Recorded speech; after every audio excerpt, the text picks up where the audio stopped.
morning, guys. We are Group 5 for ME444 Toy Design. I'm Yu Heng Chen. This is Tonya and Dexter, and we have Ibuka at the back. So basically, we start off our idea by going to just going around and see what all of us like, or all the our sister or siblings like. So mainly what caught our eyes was all these cute little minions. It's probably a hype like a few years ago, and then till now, everyone still like the ideas of minions, like all these cute little things. It attracts the kids. So basically, we name our toy Slap and Dash because just like the minions in the movie, they are all very hyped up, running around, fighting with each other, just jumping around. So how we came up with the idea, we want the toys to be competitive, which is like a 2 players game. A very challenging game because it requires a very good hands coordination. If you have tried twisting stuff and pushing at the same time, it's actually a very hard thing to do. And also, just like any toys, it has to be fun.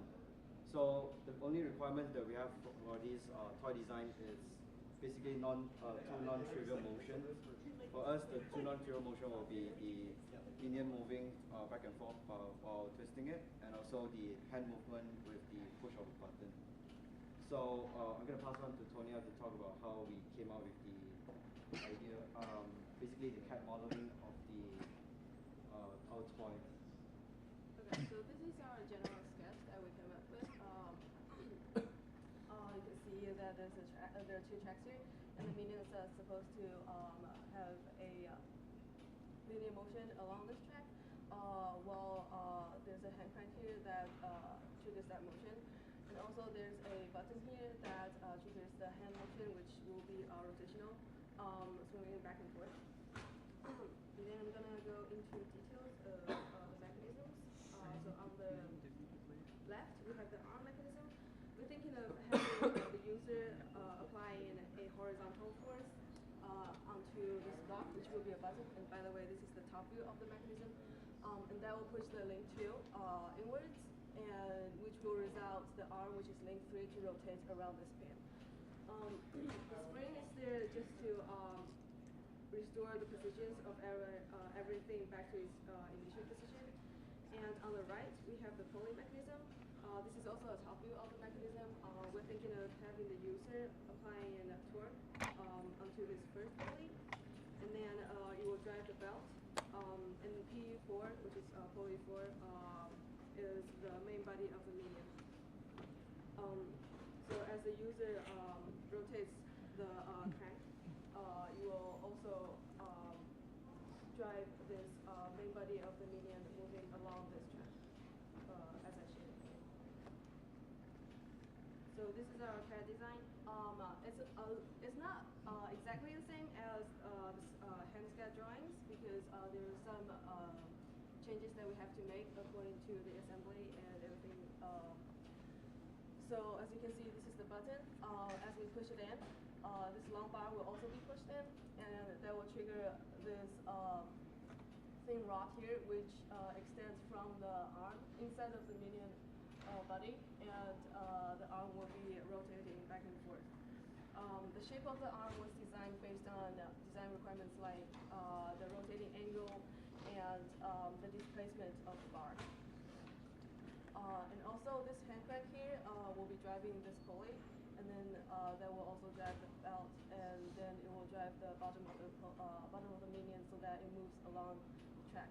And the casing was classic in Creole, so it's transparent so that you cannot really see it here. But and then with all those design, we went on for making our prototype, and I'll pass it to Dexter to talk about. So for the fabrication process, we mostly use like acid magnetic like 3D printing, and also we did some laser cutting to make the outer frame. So as you can see, like the base frame, like we have already assembled it, and like most of the parts are glued together, and also we put the buttons in. And for the mechanism assembly, as you can see in the second picture, we added the pulley and belt to move to facilitate the movement of the minion. And that we added the minion and all the mechanism into the final product. But actually for the assembly part, we came across a lot of difficulties. Especially we realized for the 3D printer part, the tolerances are kind of actually kind of tight. So a lot of parts initially doesn't fit. So have to send down a lot of parts to actually make them move. And also one like key problem that we encountered was that for the hand movement of the minion, one of the parts was the design part was too brittle, and it actually snapped during our testing. And so as we tried to repair it, also found out that the part itself is also buckling under the load of the button. So like the parts still is not working properly. And for future iterations, we hope that we can improve that and like improve the function. With that, we're going to do a demonstration of the like pulling belt mechanism. So as you can see, this thing will be the crank. So user input, if you crank the minion, theoretically will move forward. But it's because of when we do the manufacturing, we didn't take into account of how to tighten the belt so to have enough bite within the pulley to move the minion along. So if you twist, the minion will move forward.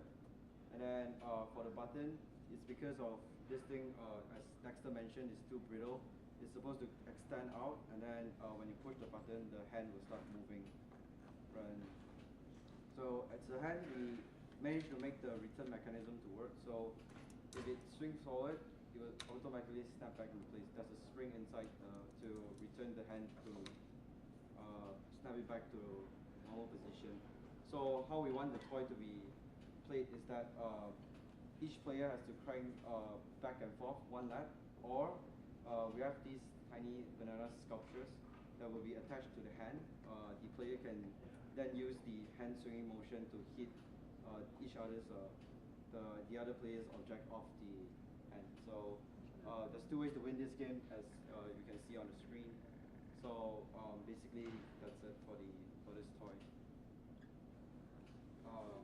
Now we're gonna move on to any question about our design or the toy in general that we can answer. Did you guys get the movie? Sorry? The little Oh, we 3D print this part. Yeah, that's why we made the head actually too thin, so the 3D printer wasn't actually able to print out the head of it. That's why it's has a bit bald.